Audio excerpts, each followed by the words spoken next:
Can't hear the sermon.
Quiero que consideres este texto y quiero empezar con esta palabra approach, afrontar.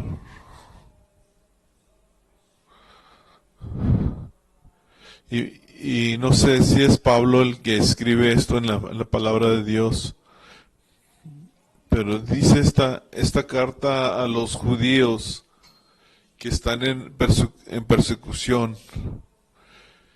Cuando iba a una ciudad siempre buscaba la sinagoga donde iba a ministrar, y aquí es donde hizo su primer converso. Entonces aquí está la persecución contra la primera iglesia, y muchos creyentes se están corriendo y se están devolviendo a sus raíces judías.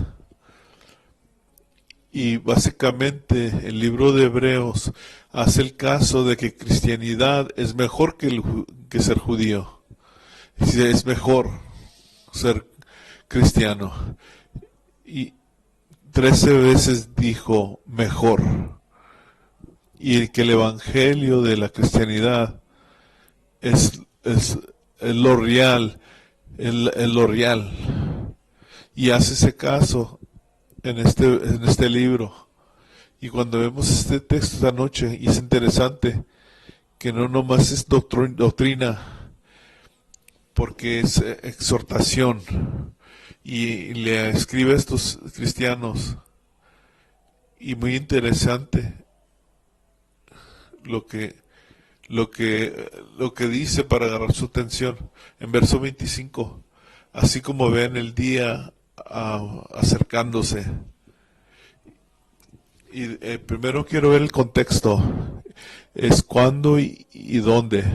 Y Pablo les recuerda la hora donde vivían. Y aquí están en un ataque tremendo, están bajo presión, y simplemente dice, escúchenme, para todo lo que está sucediendo, todas sus precauciones, acuérdense de esto, que Jesús viene, que el mundo sí va a venir al final, que sí hay un tiempo final, y es importante que cuando traten con la Biblia se acuerden de esto, que la iglesia primera exactamente creía todo eso, que Jesús iba a volver. Si podías tener una entrevista con ellos, te miraban en el ojo, yo creo que mi vida va a venir Cristo para atrás. Y así pensaban, y así entendían ellos. En Hechos 1:11, dos ángeles se aparecieron, y sus hombres de Galilea, ¿por qué miran hacia el cielo? El mismo Jesús que se llevó al cielo, volverá así como lo vieron que se fuera. Y este era el entendimiento de ellos. Y por eso se enojaron unos discípulos porque no volvió. Y porque ellos creían que no se iban a morir, pero se iban a descender con él en el cielo. Y aquí dice que los muertos en Jesús se levantarán y estaremos con él. Pero es interesante que Pablo estaba tratando con unas personas que estaban lastimados, pero Pablo no les hablaba de los beneficios del templo. Los recordó que Jesús volvería. Tenemos que vivir nuestras vidas en esa realidad, y vamos a traerlos a la realidad de nosotros, donde vivimos nosotros. Yo sí creo que Jesús viene en nuestras vidas, y lo que te pregunto es a ti, ¿tú crees eso o todavía lo crees eso? Yo me salvé en esta iglesia 48 años, y yo me salvé porque yo creía absolutamente que Jesús vendría para atrás en 1981. Y es la primera vez que escuché el Evangelio en el 79. y mi hermano Ray, y él antes fumaba marihuana conmigo, y él me empezó a decir de la Biblia por mientras que estábamos fumando, y sabía que me iba a ir al infierno y que Jesús iba a venir por su iglesia. Y nosotros leímos cada revista, Chick, y Dios estaba en nosotros, y todo era de volver en Jesús. Cuando yo fui bautizado, 9 días después, mi testimonio en ese bautismo, dije, qué bueno que me salvé por mientras que había tiempo. Todo era de Jesús volviendo. Yo me acuerdo unos meses después de que estábamos salvos, la iglesia de Tucson puso un periódico, y en ese periódico millones de ellos desaparecen. Ese es un periódico que hicimos y lo llevé a la secundaria, y ahí lo empecé a pasar ahí en la escuela.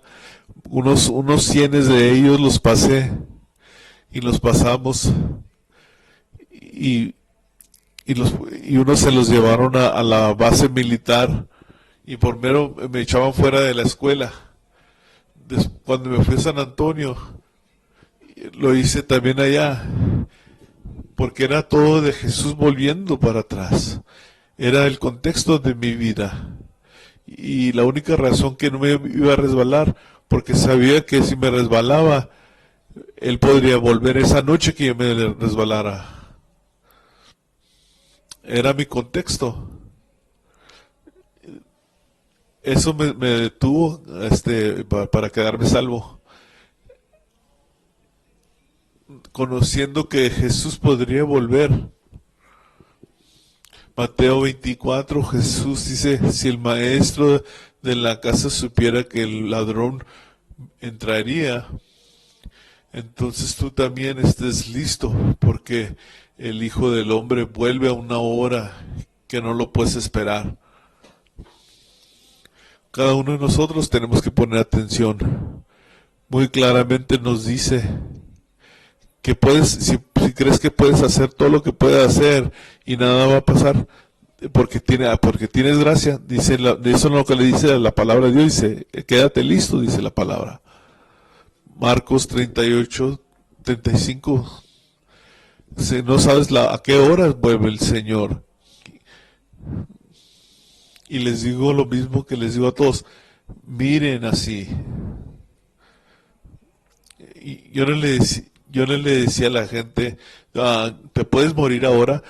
Yo les decía, puede volver Jesús hoy.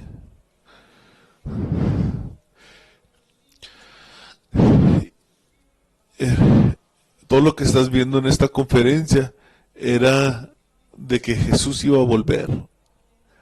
Yo creo esta noche en la doctrina, y muchos dicen, tienen sus... Yo, Moreno, ¿te gusta llevarte al restaurante? Comemos poquito antes de las tostaditas.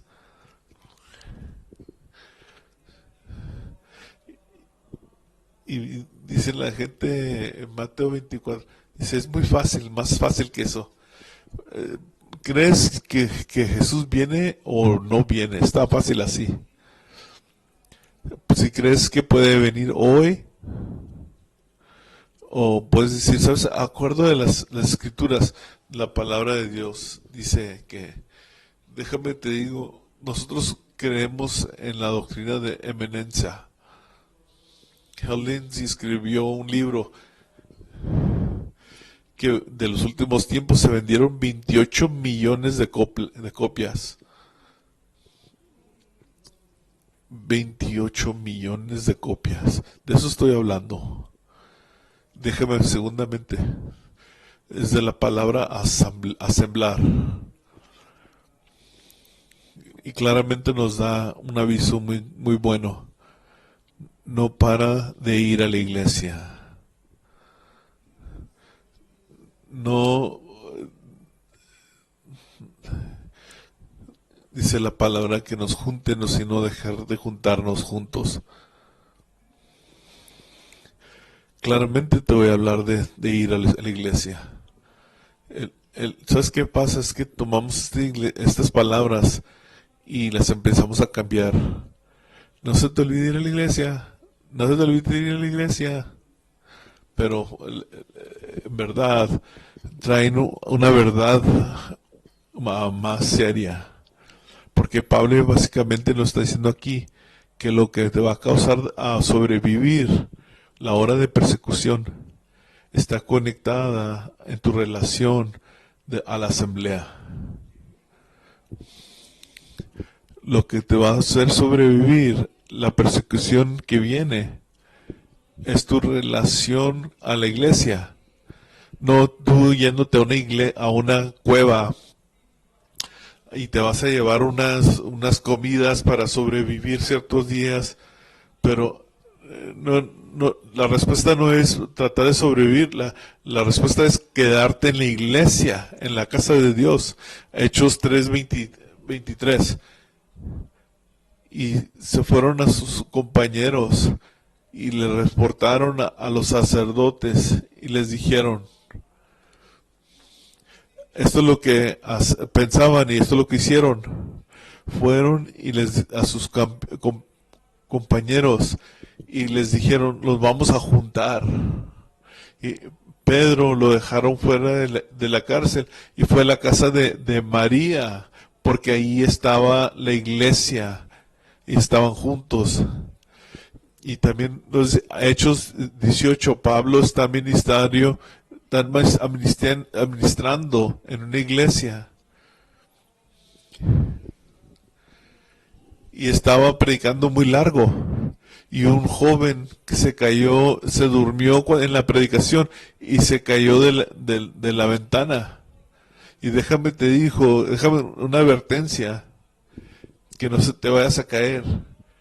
Pero nos dice de lo del servicio y también en otro servicio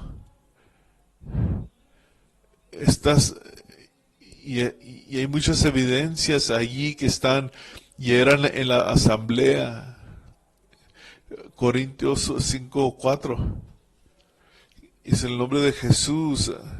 Cuando se junten juntos en mi espíritu y poder, cuando se junten juntos, cuando se junten, en la mente de Pablo dice, cuando ustedes se junten es cuando vienen a la iglesia. Dice, para alimentar a la iglesia. Dice, los cristianos comen espiritual en la iglesia. Y puedes decir, sabes que yo oro en mi tiempo, pero déjame te digo que en la iglesia todavía ahí te alimentan. Y si el cordero está ahí es donde te va a alimentar. Voy a predicar todavía. No estás comiendo, no te estás alimentando cuando crees que vas a hacer allá en tu esquina haciendo lo tuyo. Es en la asamblea.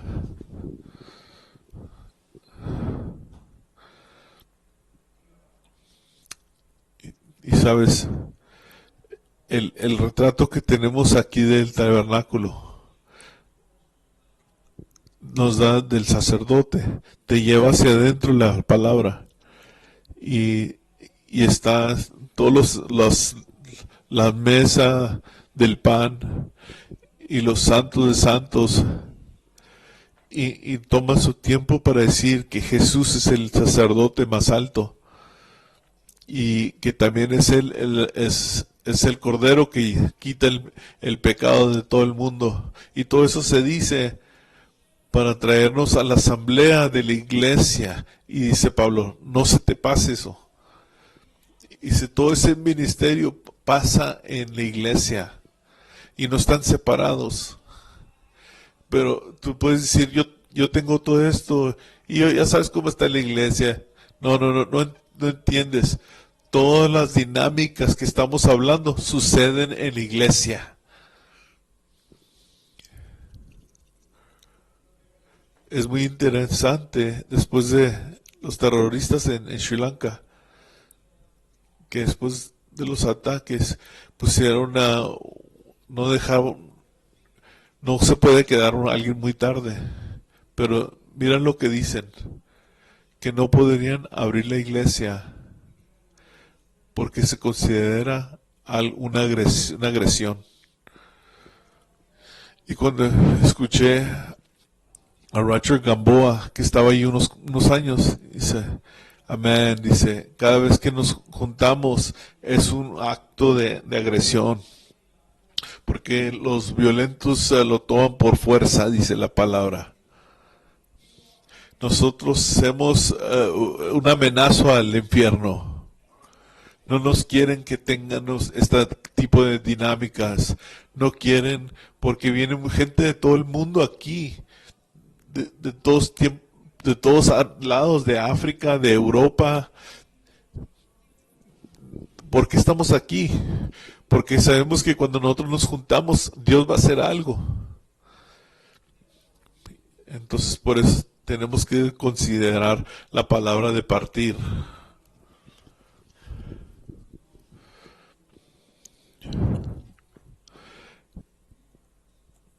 Porque la costumbre de unos y trasladada, hay unos que no pararon de venir a la iglesia.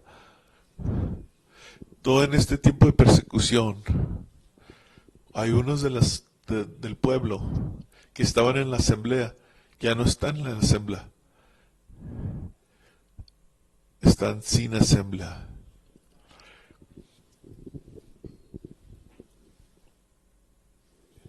Mateo 24, los sirvientes les dijeron que sirvieran en la casa hasta que él volviera. Y el acabar de la asamblea, y creo por eso, porque muchas iglesias no predican esto de los últimos días. Una estrella, Kirk Cameron, que ya no cree que Cristo va a volver. Pero déjame te digo otra vez, el destruir de la asamblea y la expectación de que Jesús va a venir, van mano a mano, los dos son iguales. Estoy pensando un rato, hace unas semanas, tenemos unas iglesias ahí en San Antonio, sur de San Antonio, y se movieron a un nuevo edificio en un santuario bautista. Entonces yo voy a mi iglesia y luego voy a otra iglesia y voy y predico en otra y me desvuelvo. Es el domingo en la noche y me subo a mi carro y voy manejando el domingo en la noche al sur de San Antonio, como 12 millas, y esto está en mi mente, y voy manejando y empiezo a contar todas las iglesias que están cerradas el domingo en la noche. No podía encontrar ninguna iglesia que estaba abierta en el domingo en la noche. Una iglesia que, yo me acuerdo, cuando hicieron ese edificio de esa iglesia, yo pasaba y ellos estaba servicio de la noche, bien lleno, unos 800 personas, y estaba manejando en la noche y todos, y ahí estaba ese edificio lleno de gente, y esta última vez pasé y no había ni una alma.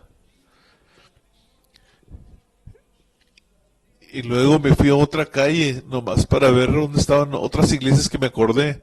Y me acordé que no estaban abiertas. Y empecé a pensar, ¿qué está pasando aquí? Que hay mucha gente que no tiene iglesia, no están yendo a la iglesia. Que en América la gente no creen que se tiene que asamblear, que se tiene que juntar. Algo ha pasado. Y mucha gente no quieren hablar de eso, no quieren pensar de esto. Y Pablo dijo en 2 Tesalónicas, que no dejes a nadie que te mienta,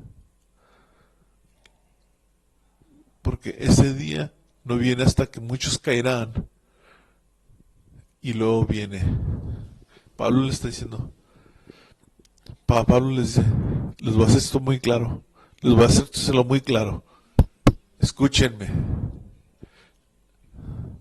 Una de las cosas que va a pasar es que vas a ver que el cristianismo se van a caer, se van a apartar a pasteo, se van a divorciar, se van a separar, se van a defectar o van a dejar ir. A la misma vez que vas a encontrar unos cristianos, la realidad es que vas a encontrar mucha gente que van a ir vas a encontrar una gente que va a decir, ¿sabes qué? No tenemos que ir a la iglesia tanto. Y van menos. Y, y ahora tenemos iglesias que por 50 años han tenido servicios y últimamente pararon de tener iglesia y servicio en la noche. Tengo un amigo que me dijo que no es de San Antonio. Y, y se fue a una de las iglesias que está creciendo más rápida, que era de las asambleas, y que el papá había muerto y luego que el hijo lo tomó. Y le dije, ¿y tuvieron iglesia en la noche o no? Y estaba sorprendido de mi pregunta. Si tienen iglesia, si está creciendo la iglesia, ¿por qué cancelan un servicio? Si tienes 3,000 personas y, y tienes unos 100, ¿sabes? Déjame te digo por qué. Para que no se sienta la demás gente, por eso no le quieres tener a los 100 que vengan y no quieres decepcionar a los demás. Nosotros hablamos de terremotos y de la guerra y de la marca de la bestia y, y tenemos todo eso, pero se nos olvida que la Biblia dice que en los últimos días vamos a tener mucha gente saliéndose, defectando, alejándose de la asamblea. Oh, sí, pastor, nosotros no vamos al servicio de la noche, pero oramos y estamos cometidos. Tom Rainer es un hombre que dice números. Dice, nomás 5% de las iglesias tienen servicio en la noche. Escuchen iglesia, porque se tienen que levantar de esto. Yo encontré esta frase.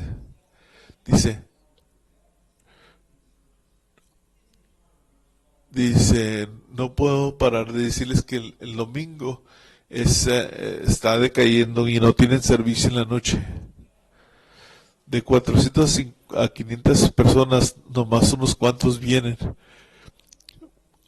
Esos de 50 y más de edad. Las iglesias están llenas que creen que ya hicieron lo que se debe hacer como cristianos. Jesús profetizó en los últimos días que el corazón del hombre se haría frío. Y, y, y podemos nosotros pagar también el mismo precio que el resto del cristianismo que no está yendo a la iglesia. Estaba hablando con un primo, estaba predicándole y me dijo para atrás, Richard, en mi vecindad, todos los que son cristianos van a la iglesia en sus shorts y sus chanclas y miran su servicio. No me digas que son serios.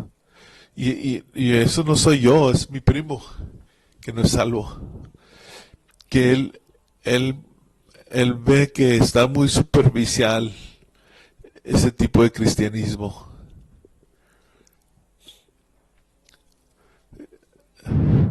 Escúchame, yo venía en mis Levi's y yo me puse la corbata. Dice, yo entiendo cuando vienen el trabajo, que vienen vestidos del trabajo, Dios los bendiga.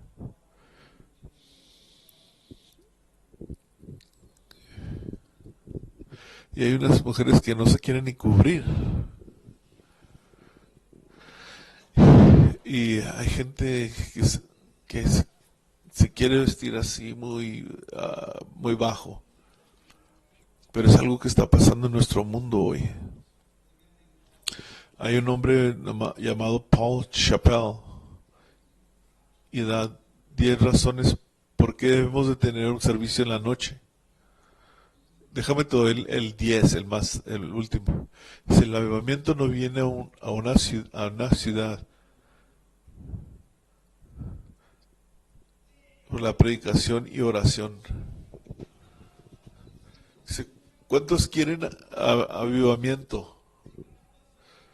Dice, y cantamos esa canción, avívanos Señor, avívanos. Pero no quieren venir a la iglesia. Y quizá hay uno que otro que no vienen ni a la iglesia en la noche. Están aquí en esta conferencia. Y es una observación muy clara. Si Dios nos va a dar avivamiento, tenemos que estar en la asamblea.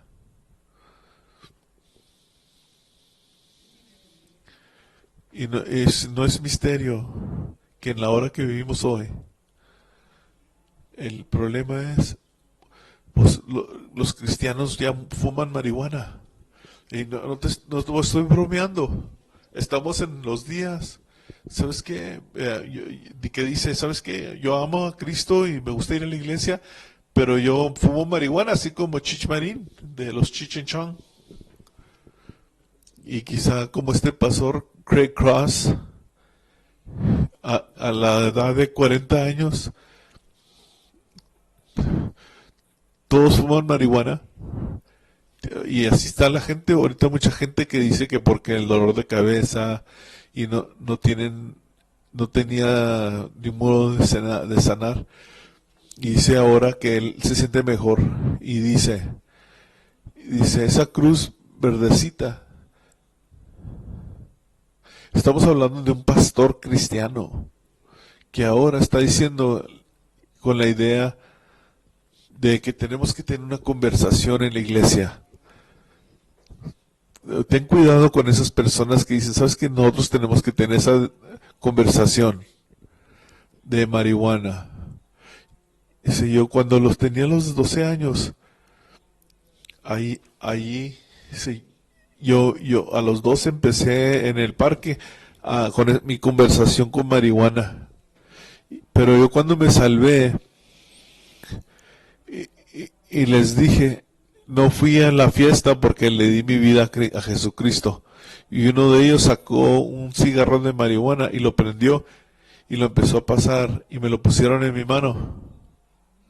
Y le dije, no, yo le di mi vida a Jesús y ahí se acabó la conversación.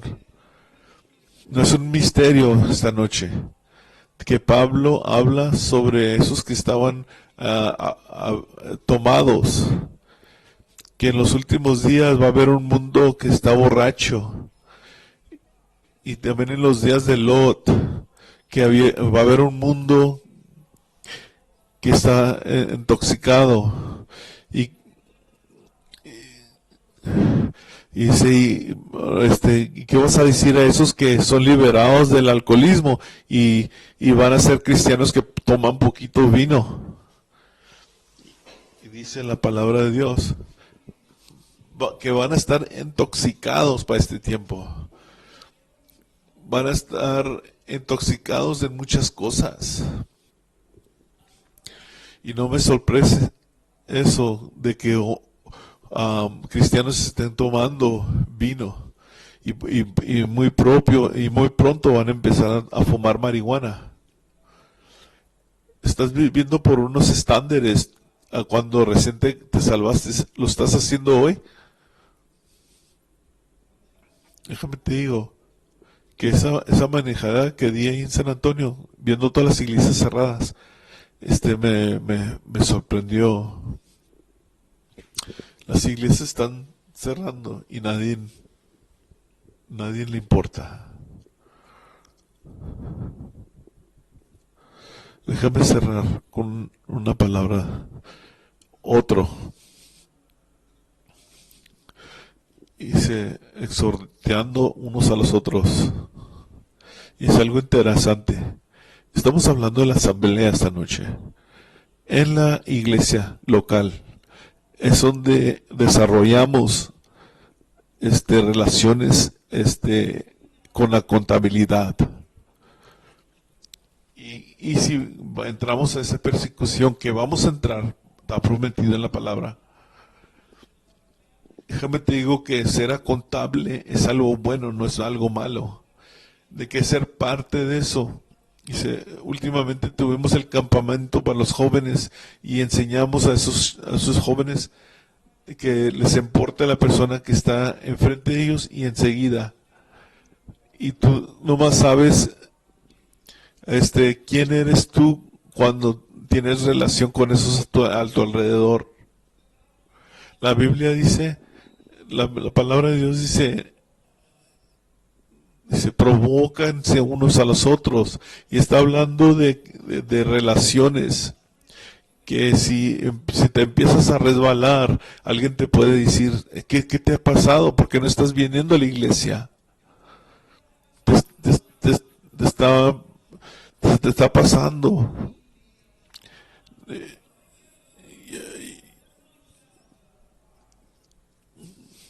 Y quizá puedes decir, yo quiero ir a una iglesia donde no me pueden decir nada.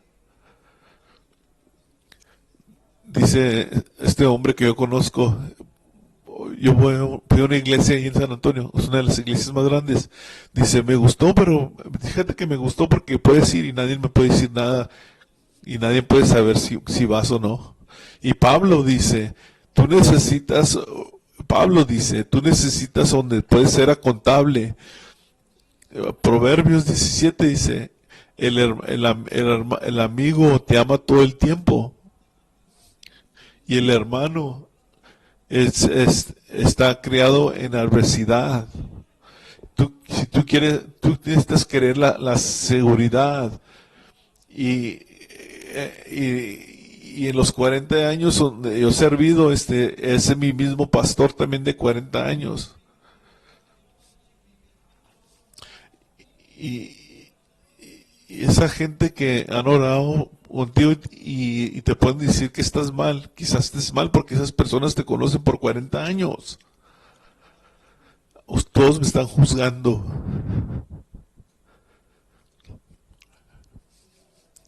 Se me hace que yo prefiero que tener esas personas que me han conocido por décadas, esos que me provocan a servir a Dios bien. No estamos en algo superficial. Esos hombres que vienen a predicar aquí, yo los conozco por 40 años. Están Paul Stevens, mi hermano Ray, yo lo conozco mucho tiempo.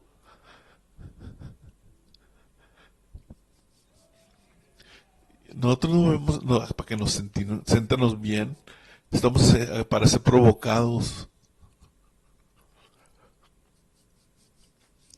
Jesús dijo, miren, te voy a dejar con esta ilustración. Conviví esto en nuestra conferencia, un libro muy bueno. Si lees, abajo del fuego era de la lumbre que sucedió en California. Y cuando leí, es de lumbres en el campo. Y una en Minnesota. Y hace 120 años sucedió este fuego. Y cuando leí, dije, ya no quiero entrar al bosque después de ese libro. Porque no entendemos el poder de esta lumbre. Y voy a convivir esto con ustedes, si me dan un momento. Porque cuando leí esta historia, inmediatamente me acordé de los últimos días. Aquí está un pueblo chiquito, en Healing se llama. Allí cortaban madera porque estaba creciendo el país. Y por mientras que están haciendo esto, en esos días no tenían satélites y tecnología de hoy. Y si siempre olías el fuego y siempre estaba ahí, es que no entendían el peligro cuando se juntaban las lumbres de 100 pies alto. Y este fuego empezó a las 4 de la tarde. Era el mismo tiempo cuando llegó el tren. Y llegó allí poquito después de que el fuego entró al pueblo. La gente andaba corriendo y la gente empezó a correr hacia el tren. Y están corriendo y corriendo por sus vidas. Y describe el conductor, y después de ver todo el fuego, la lumbre, y estaban llamando a la gente que se subiera, y está acercándose por mientras el fuego quemando todo el pueblo. Y dice, la gente se estaba cayendo muerta por el calor de la lumbre. Y se empezó a llenar el tren, y se empezó a acercar más la lumbre. Y el conductor empezó a sonar la campana que le quitaran los frenos al tren, porque la gente también está el hombre encargado de los frenos, no quería dejar ir el tren porque miraba a la gente que se estaba subiendo, y el ingeniero del tren diciéndole, deja ir los frenos, y escucha a un hombre diciendo, espérenme a mi hermano, esperen a mi familia, y dejan ir el freno, y se está yendo, y pueden oír la gente gritando, toda esa gente que estaba perdida estaba gritando, espérense, déjenme entrar, pero el tren dice, cuando se empezó a alejar el tren, podías escuchar la angustia. Dice, 300 personas estaban en ese tren, y cuando se estaban saliendo, estaban llegando a otro pueblo, a otro pueblito, nomás unos cuantos cientos de personas en ese pueblo, y ahí existía nomás para agarrar, y ellos hacían la arena y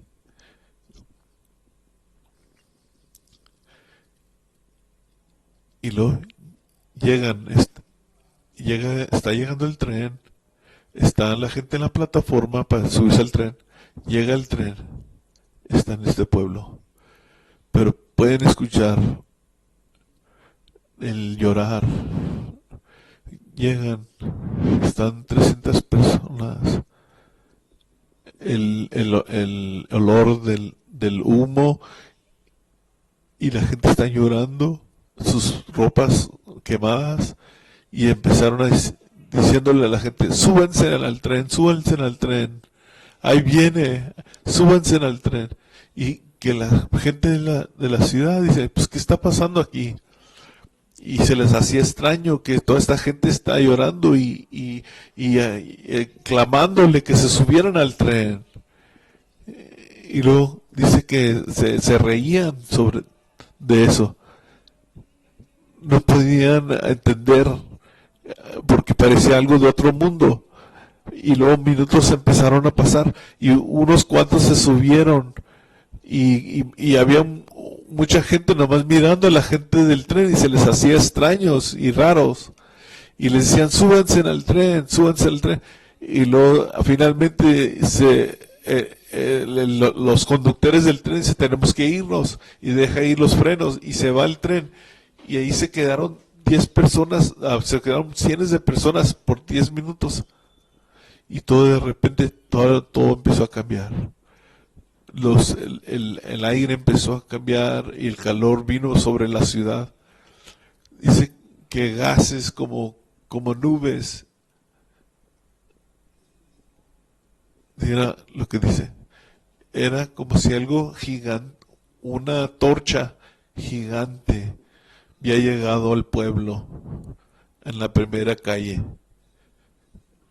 Y muchos se fueron quemados en los primeros 100 pies. No pudieron ni correr. Déjame te digo algo de ese tren. Eso es lo que hacemos nosotros. La iglesia hacemos ese tren. Súbete a ese tren. Súbete. Y mucha gente dice, ¿por qué tengo que ir a la iglesia? Y por eso te digo, súbete al tren. Y eso me agarró. ¿Por qué hacen tanto y hacen tanto ruido? Y decir todo para Cristo, porque tienes que estar en el tren, súbete al tren. No nomás que no te quedes ahí nomás y mires. Vamos a orar esta noche.